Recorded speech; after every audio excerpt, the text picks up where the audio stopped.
So it's been before them, but it's now going to the rear of Israel. For what purpose? For a miracle, so that they can pass through the Red Sea, and that God will destroy Pharaoh and all his armies, which he did. But that had to happen. You see, God had to get Moses' attention to the rod. What have I given you? And then he goes to the rear in which to deal with Pharaoh. And it's a similar principle with us. Very often, to get us to stand in faith, to stand upon the word of God, God has to do a work. Sometimes he goes behind scenes because there's something needs to be done. And that is the grace and mercy of God. The grace and mercy of God there was going to deal with Pharaoh. And it's the same with us when Satan is on our tail.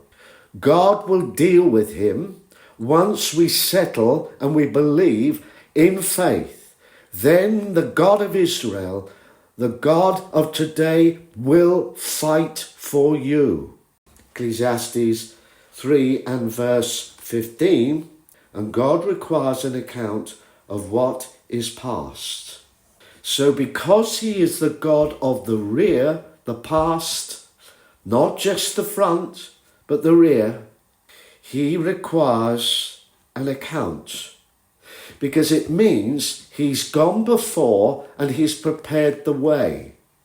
And part of that preparation is dealing with our past, where he has delivered us from fears, from phobias, from things that we brought over in our salvation that God won't have in his sight.